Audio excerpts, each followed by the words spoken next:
for being with us. We are so excited to introduce you to Dr. Lia Mayorga. She is from IHEM in Mendoza, Argentina.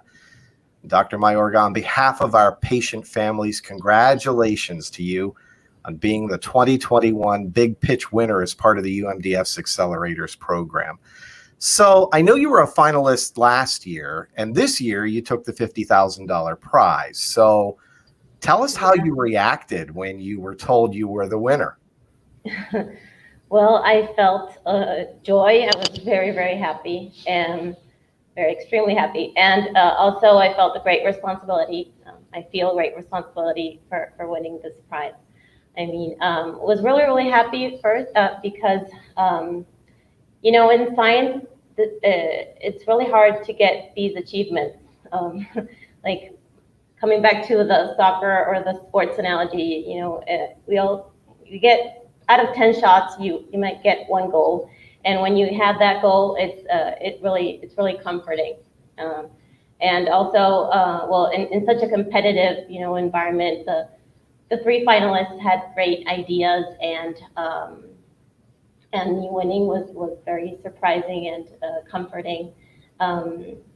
And well, last year I was so close, so I really didn't know if I should try it out again, but I persisted, yeah, and I said, well, if I was so close last year, then maybe this year is the year. So yeah, it was right. So very, very happy, and I feel a great responsibility, obviously, because I know how urgently families and patients need answers and need for science to move on faster. So it's a great responsibility to fulfill that expectation. So I'll try my best. I promise. I know you will, and we're so delighted you tried again. Now, your project is entitled Modulation of the Nuclear Epigenome as a New Strategy for Mitochondrial DNA Heteroplasmy Shift. I hope I got that right. So for the layperson, and people that, you know, want to know what this project is all about, explain it to our patient families.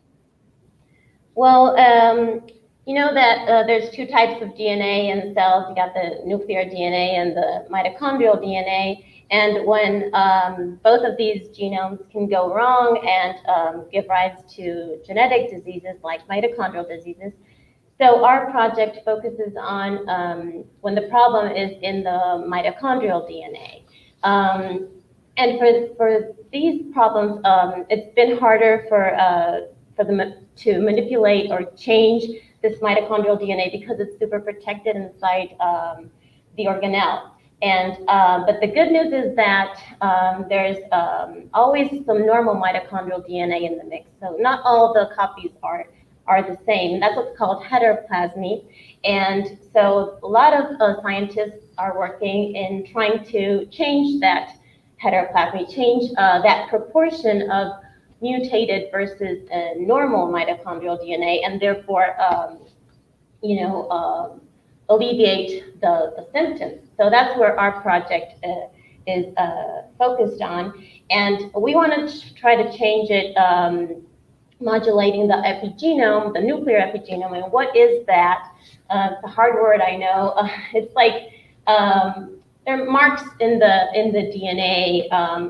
Like I said in the pitch, there's like game plans of the cell for it to function in different ways according to the circumstances.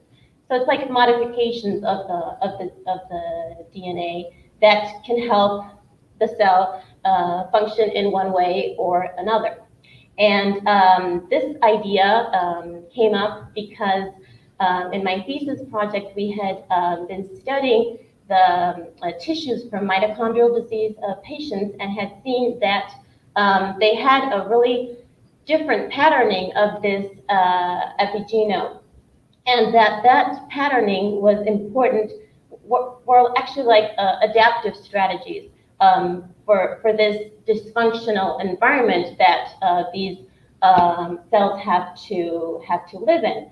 And so we thought, well, maybe the high heteroplasmy cells have this same patterning, and we saw that, and maybe we could jeopardize or change this epigenetic programming, and therefore jeopardize the health of these damaging high heteroplasmy cells. Because in the body, there are mixed, not all cells have exactly the same heteroplasmy, exactly the same mitochondrial dysfunction.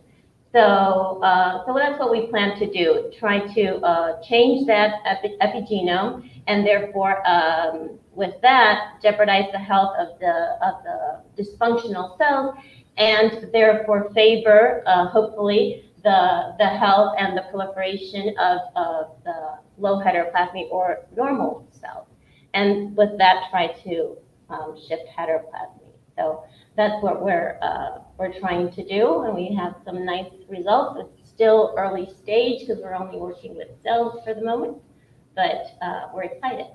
It sounds very exciting. So we know what you want to accomplish. So what is your hope at the end of this, and everything is done? What is your hope for patient families? What are you hoping to be able to deliver to them?